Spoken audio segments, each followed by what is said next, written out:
Welcome to She Sells Radio. All right, my friend, I have got a question for you. Do you ever find yourself procrastinating on what you need to do, or having something negative happen in your day that totally derails you for the rest of the day? Maybe it's like a customer meeting didn't go the way you were hoping it would. Maybe somebody says something to you. Maybe you look on, never speaking from experience here. Maybe you look on social media and see someone who's doing the thing that you want to do, and then you think, that's never going to happen for me, and you get frustrated and you kind of get derailed the rest of the day. Well, if that has ever happened to you, and my guess is because you are a human listening to this show, that has, maybe it happened today, I don't know. If that's ever happened to you, today's interview is going to be so helpful for you. And my guest today is Holly Martin, and she's a top producer in network marketing. She's got 15 years in the industry, and this is what's, to me, really impressive. She started over with a new company 2 years ago and broke six figures in her first year. Built a team of 3,000. She's a John Maxwell certified coach, and she's a single mom balancing all of this as well. So I asked her in our interview, how in the world did you do this? And specifically, how did you break six figures in your first year? Because I know for any of you, if you're starting off and you're trying to kind of hit that first six-figure number, or for whatever your particular revenue number is that you're looking to hit, when you can accelerate that and do that faster, that's never a bad thing. So she's going to share with you how she did it.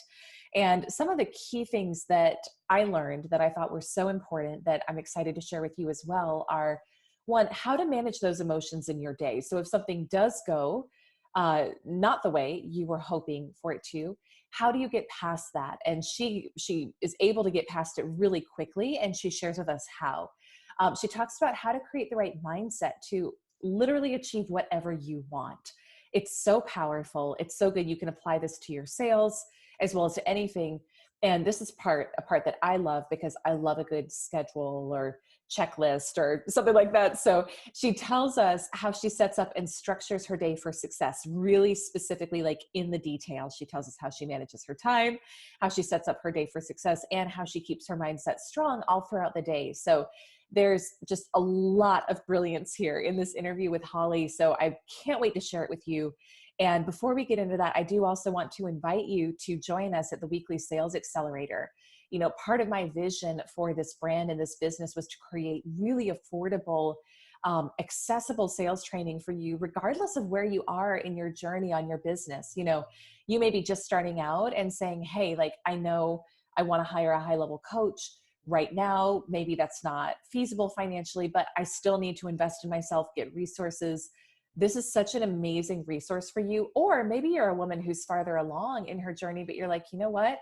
I'm frustrated by the lack of sales training that's out there that's designed with me as a woman in mind. And that is the intention of this, is to provide low cost, affordable, accessible, really high level sales training. I've been doing this for years. I've worked with some of the top producers in the world, to you. And so that is why we exist. And so you can check it out over at elisearcher.com/training. Get signed up for our next training. I'd love to see you there. And if there are other topics or things that you want me to either do an interview on this podcast, or do a training on in the Sales Accelerator, let me know. Send me an email, elise@elisearcher.com. Would love to hear from you. I really want to create what you need through these trainings. So go check it out, elisearcher.com/training. And now get excited, because you are going to learn from a woman who is crushing it in sales and business, Holly Martin. Let's tune in and learn from Holly. Holly Martin, welcome to She Sells Radio. It's so good to have you join me here today. It is so good to be here. Thank you so much for having me. It's an honor to be your guest. Oh my gosh. Well, and it was just fun too in the pre-chat, kind of talking about, you're a client of ours at Brand Builders, and realizing it had been a whole year since we connected initially, and gosh, a lot has changed for all of us since then. But it's so cool to have you on and reconnect in this way. And I think you're such a model of what's possible for women in the sales world. Even too, I think about, like, for moms who are, you know, kind of balancing all the things right now and taking care of kids and trying to grow their business and doing all of it. Like, you've done it as a beautiful example for other women. And I'm just really excited to learn from you and hear about your backstory, and also just have you kind of share some of your pro tips for your fellow sisters in sales. So, I think the first thing that would be really helpful for our listeners is if you want to share some of your backstory of how you got into sales. I think a lot of us don't necessarily intend, we don't have like a vision as little girls that we're going to be sales professionals one day. So maybe you did, I don't know, but tell us how you got into it, and kind of what got you to where you are today. Yeah, absolutely. It is true. You don't really think I want to be in sales, but I had went to college. I did everything you're supposed to do. Graduated high school. I went to Brigham Young University and graduated with my degree and had a baby. So I had been married by 5 years at that point, and I'm home. And I thought I'd be a stay-at-home mom because my mom was a stay-at-home mom, and realized very quickly that's not me. I'm not. That just wasn't wired that way. I think it's the hardest job in the world, and it just wasn't me. So my dad, his coworker's daughter, was in sales, and she was in network marketing and doing really well. And my dad said, Holly, you should go and meet her. And initially, at the time, I had just had my daughter, and we moved from California to Illinois. I didn't know a soul in the state of Illinois, and I had postpartum depression. Mm. And it was not a very happy place. And so I went to meet her anyway, and she walked in, dressed up, hair done, her nails were done, and she had just gone on a company trip and talked about travel. And I looked across and said, I want that. Mm. I want a reason to get dressed. I want that confidence. I didn't have any of that. And I signed up on the spot. And, the next bit was, it was a journey, right? So no sales experience, no confidence. I was a people person, but didn't have any experience or confidence in that. And slowly, worked at it. And 15 years later, still in sales and love it and can't imagine any other way. And I'm a single mom of 3 now. That Mm. baby at the time is 15, and I have a 12 and a 13-year-old, and the flexibility and freedom that comes with what we get with sales, with a little more of not having stuck, in an exact time frame, has been awesome. Yeah. Wow. And, I laugh in that story when you say her nails were done as a new mom. For the first time in my life, my nails are not done. I gotta get back on my game here. But yeah, it's like thinking, wow, you probably saw that example in her and you said, gosh, there's something else that's possible here that is different from what I'm doing. So give us some context for where your business is now, because you've been doing this for some time. You've built a team. So give us just some context of at this point, because you're doing it, sister. So I want you to tell everyone Yeah. kind of where you're at Yeah, now. it's been a great journey. So I was with that first company for a while. I've been with the company that I'm with now for it's been just over 2 years. And so I've started new, then. And so this first full year with this company, I went over to 6 figures. My team's about 3,000 plus consultants and over 10,000 customers. I've just been working with some incredible people. And then of course the experience from before has come over, and the, the residual income that we can build in sales too has been really amazing. But mostly the leaders. I have a lot of people on my team that are making a really great income, from coming in and just following the model. Yeah. So tell us, because that's super impressive, and certainly like breaking 6 figures in your first year, I would say, I would imagine that's not the norm. How did you do it? I mean, in the time we have here, I know you could probably give us like a week-long course on this, but like what were some of the things you did to break that 6 figure mark so quickly? Yeah. So some of the biggest things, my favorite topic is emotional management, is Mm. keeping yourself steady, because sales, as we know, there's definitely the ups and downs. And so in my mind, I picture myself, I am a thermostat, not a thermometer. So I'm set at 72 degrees. So whether I get the sale, don't get the sale, whatever happens, just staying steady and not letting yourself go up and down, because I didn't waste any time, because I didn't have bad days or bad weeks. I say you have time for a bad minute. That didn't go how I wanted. All right, I'm going to pivot. I'm going to go over and keep going. So there weren't any of the delays.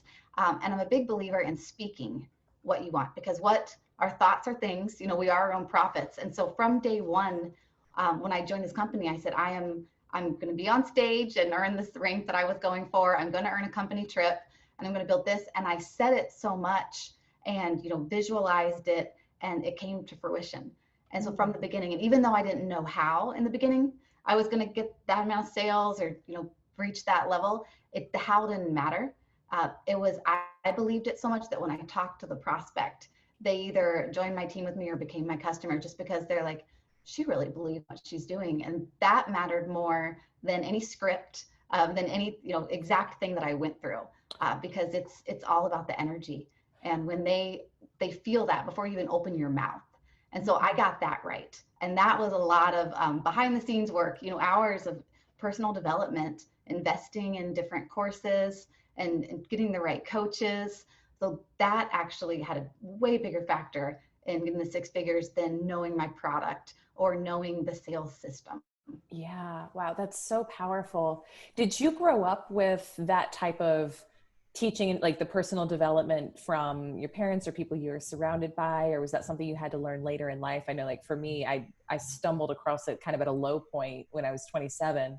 Mm-hmm. And so it's been like later on in my journey. And I'm just curious because it is all the mindset, right? But I think Mm-hmm. we look for the tactics.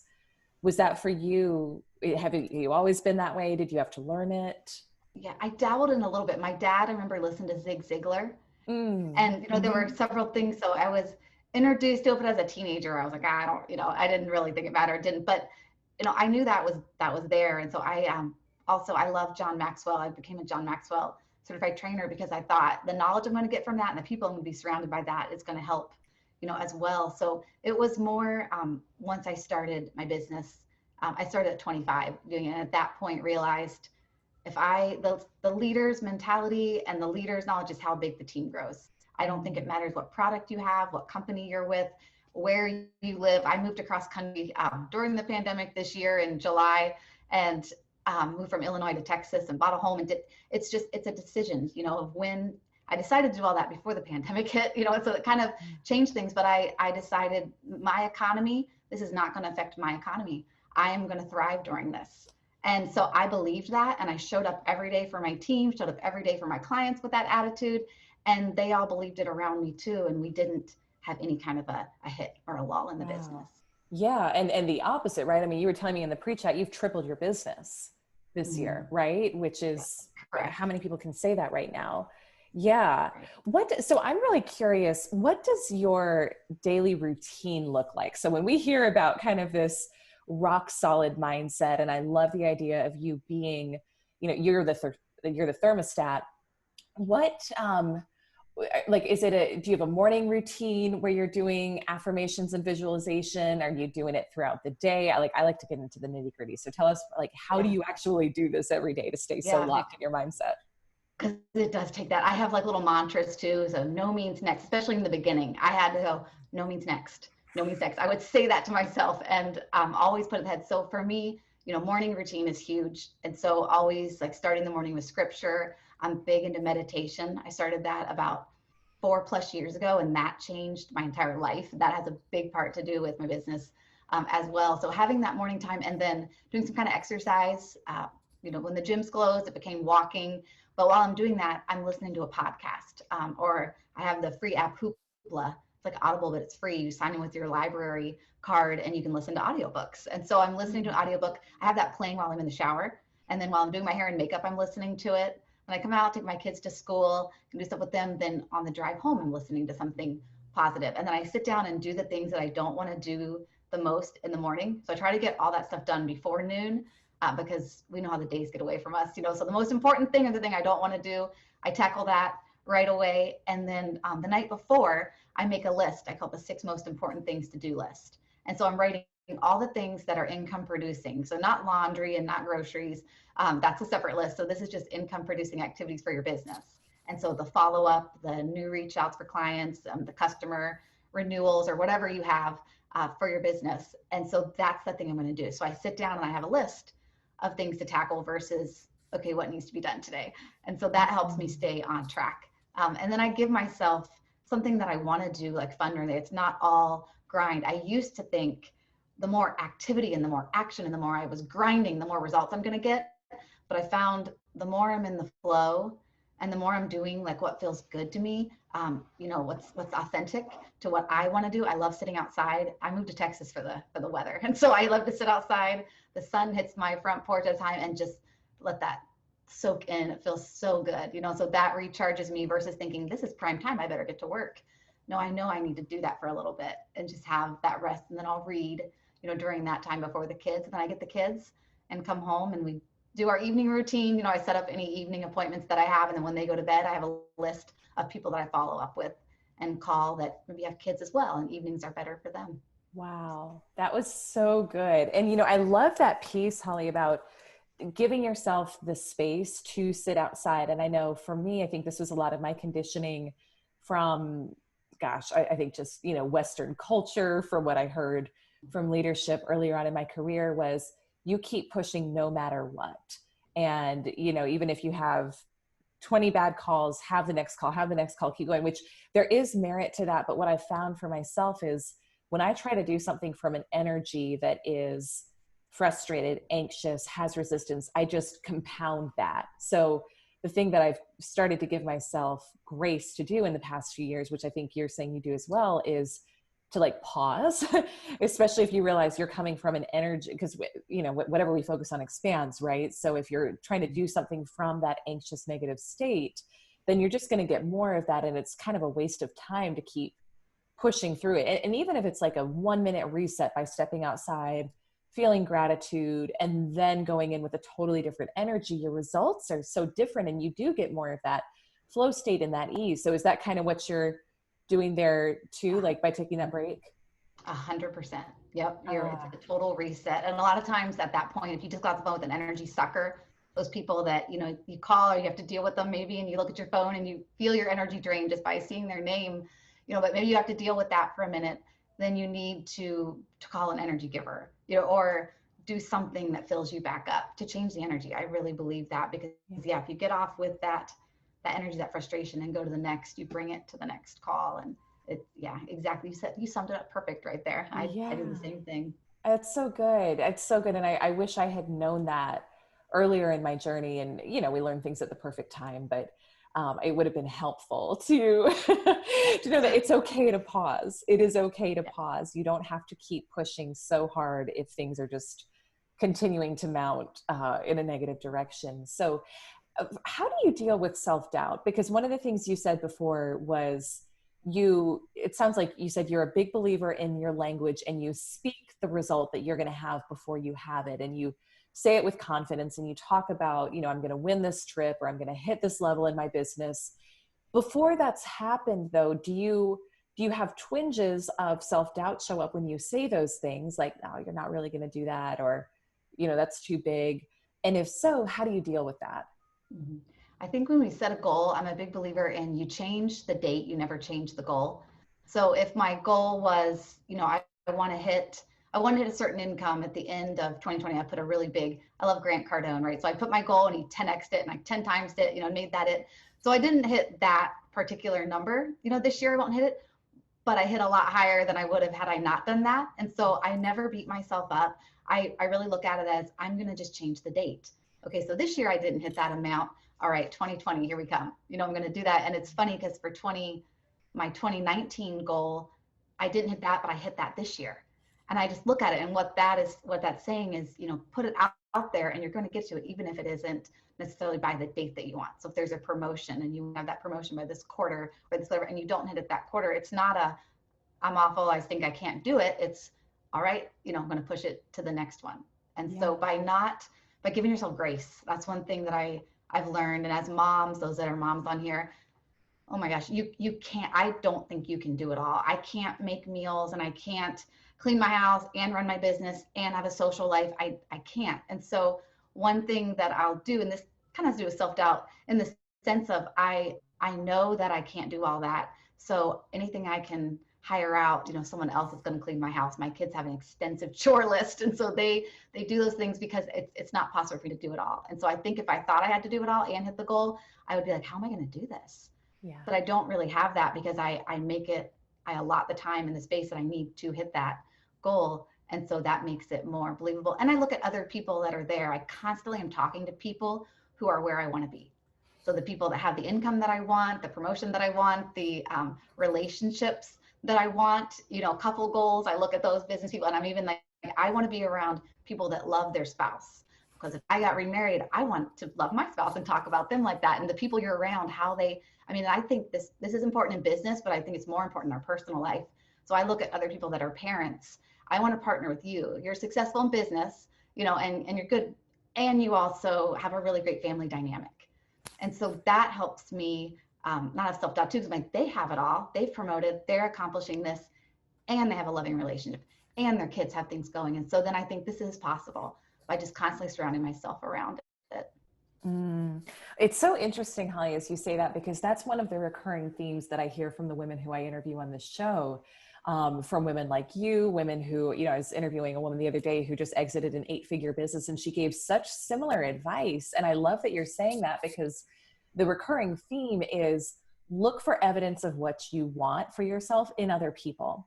And I think the mistake that we make is arguing for our limitations rather than saying, okay, I want this thing. Let me go find someone else who's done it. And then it almost becomes this very clear, easy roadmap to start arguing for, hey, if someone else can do it, I can do it too. It's just a matter of, like you said, being in their energy, surrounding yourself with them. And you don't have to actually know them today. You can see what they're doing on social media. And I've got plenty of mentors who I've never met, who I've still learned great things from just because of the beauty of social media today. So I love that you said that. And it sounds like just kind of setting that vision that, hey, if this can happen for someone else, of course it can happen for me. And then starting to kind of take the actions and speak that into existence.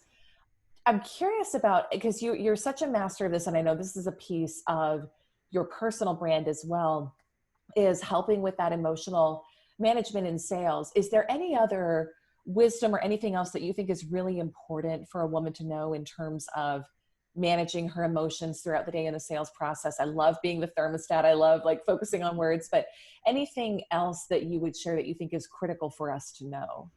Yeah, I think the two things that I thought of was only telling the story twice, because we will go to a sales call and the person doesn't show up. We have an appointment, we get on, the person's ready to go and they're going to sign on the dotted line, and then they talk to somebody and they don't do it. So it doesn't go how we want it. And so what we tend to do is we tell our coworker about it. We call our best friend and tell them about it. We talk and we relive that story. We go on Facebook and we say, some people have no integrity, and we go on and we start blasting and reliving that, and we stay in that energy. And so the biggest thing is you can tell the story twice. You tell a story to maybe your boss, someone that maybe, and I look at that actually helps. So if this went wrong, let them know, is there anything on that part I could have done different? As not a way to complain, but as a way to see if we can get better. But saying that and then letting it go and not keep bringing it up, because we get stuck on this. Oh, last quarter I missed my goal, or last month I didn't hit the quota, or look at last December, and we just keep talking about what we don't want. And so just cutting that off and just literally just leaving it, let it go behind. And part of that goes along with being unattached to the outcome. So if you can, my best visualization is you have a pack of gum. So if I offered these 3 people in front of me a piece of gum, and one wanted the piece of gum and 2 didn't, I would not be disgusted and cannot believe they did not want to take that piece of gum I offered them. I would be completely uninvested whether they took it or not, because I don't care if they want a piece of gum. I was being polite and offering it to them, because I like it. So the same with our business, our opportunity, our service, our product. We know it's great, we love it, and we come into them because we think it will help them. Whether they do or not, we have to be unattached to that. And so if you can really be unattached to the outcome, then you can share it in a way that's really authentic, because it's really coming from, it brings you joy, you love it, you think it could add value to them, versus I need them to do this because I need that sale, I need that number. And now you're looking at it as, I just want to offer something, and you take it, you do. I always say, I put it out there and God decides where everything goes. He's ultimately, it's between them and God what they do with it, but it's my responsibility to offer it. That's so good. I love that. Both of those tips, I've never heard them said that way. And I really love that. And as you talk about not telling the story twice, are you an Abraham Hicks listener? I love Abraham Okay. Hicks. I think I was like, this is sounding like, because it's the momentum, Abraham. right? It's like we're always building momentum in one direction or another. So what I'm hearing you say is, the more and our natural tendency is something happens that we don't like and we want to go share it. And I was even thinking about that yesterday, like, why is it that we want to kind of like perpetuate that pain? I don't know if it's, we want people to feel bad for us, or we want to not feel alone. Yeah. I don't know. But you literally have to like stop yourself. Like I even this morning, it's not exactly the same, but kind of related. My mom was coming over to watch our son for this interview. And while she and I were talking, I started saying how hard it was to balance taking care of him at home and working. And I literally stopped myself in the sentence and I said, actually, no, let me rephrase that. It's really easy for me to do this because I've realized how important it is that like our words literally create our outcome and we create more of what we talk about. And so if you want something to be easy for you, if you want something to be a certain way, you have to say it that way because it's only going to drag you down and create more of what you don't want by continuing to tell that story. So thank you for that because I think that's so important. Yeah, Yeah. for sure. Yeah. This is awesome. Tell us, so Holly, if there was a woman who is listening, who's looking to break through that 6-figure mark and she's, you know, she's listening to this, she's thinking, oh my gosh, okay, Holly did it. She did it in a year. Like I'm learning so much from her. What would be your number one piece of advice for her that you would share? I'm really curious to hear your thoughts there. Yeah, I'd say initially I thought about, for me, what's it going to feel like? Because how we feel, you know, and that is so, and then giving gratitude for things before it happens. So I thought, like, what is that going to feel when something silly as I make a grocery list and I don't have to cut things off or buy the off brand or look for sales? I buy whatever groceries I want and I can spend extra money. What's it going to feel like when we go out? The kids, yeah, get the full meal, get the milkshake, and it's so small, but I used to have to, you know, think about that stuff. So my thought was, it's going to be total freedom to be able to just kind of treat my kids and do all these little things once I have a 6-figure income.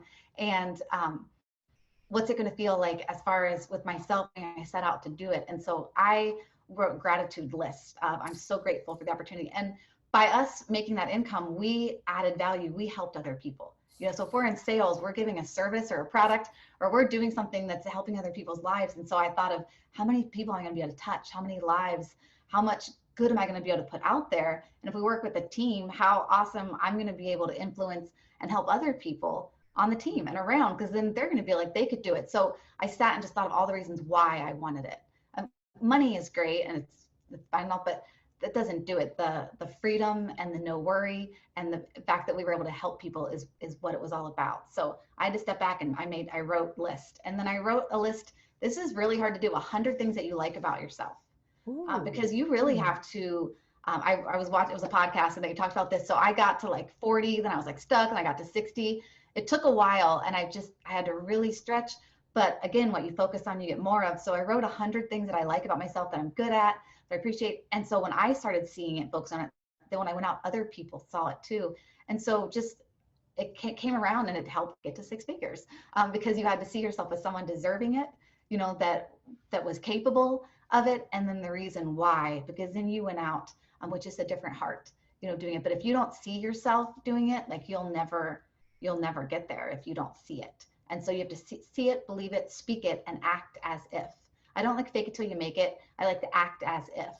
And so show up to the appointment, act as if you're that 6-figure earner. And so I did that in that first bit. I acted as if. I showed up for the trainings and just carried myself as if I was making that, and then found myself there. Wow, that's so powerful. I love that. I love that list of 100 things you like about yourself. I think that could be extremely healing too, Yes. for a lot of women. I love, love, love that. This has been, my heart is full. This has been so powerful for me, and I'm sure it is as well for everyone listening. So thank you. Tell us, Holly, where can we find out more? I know you've got some more material for women who do want to master and go deeper into that emotional management in sales. Tell us how we can find that, how we can find you on social media, on the web. I know women are going to want to connect with you. Yeah, for sure. So my website is thehollymartin.com. So just then Holly is Holly Martin. And on there's a free course. So it's a free training, and you'll go, it's a download, it's a video, and then it's a workbook talking about a lot of these things for emotional management. It's like a little check-in. It asks you questions. You can kind of go in and do an inventory on yourself and get to see where you want to improve. And then on Instagram, I'm at thehollymartin.com. And then on Facebook, it's just Holly Martin as well. Holly, thank you so much for how you showed up today, for what you've shared about managing our emotions and really like setting the intention and just making something happen in our lives. I know you've been, for me, this has been so inspirational and just energizing and exciting to think about, the next goals that I'm going after and seeing myself there and feeling myself there and expressing gratitude before I'm there. And you are a living, breathing example, sister, of what happens when we do that. So thank you for putting in the work yourself to become this woman who is able to be an example for us, and then for sharing your wisdom today. This has been so great. Thank you so much. Thanks for letting me be here with you. And I've loved watching you. So you've inspired me. I watched you go on your journey and step out, and thank you. Love it. Absolutely. My pleasure. All right, everyone. Thank you so much for joining. Go connect with Holly. You're going to love learning from her online, and we will see you next week with our next episode of She Sells Radio. Bye for now.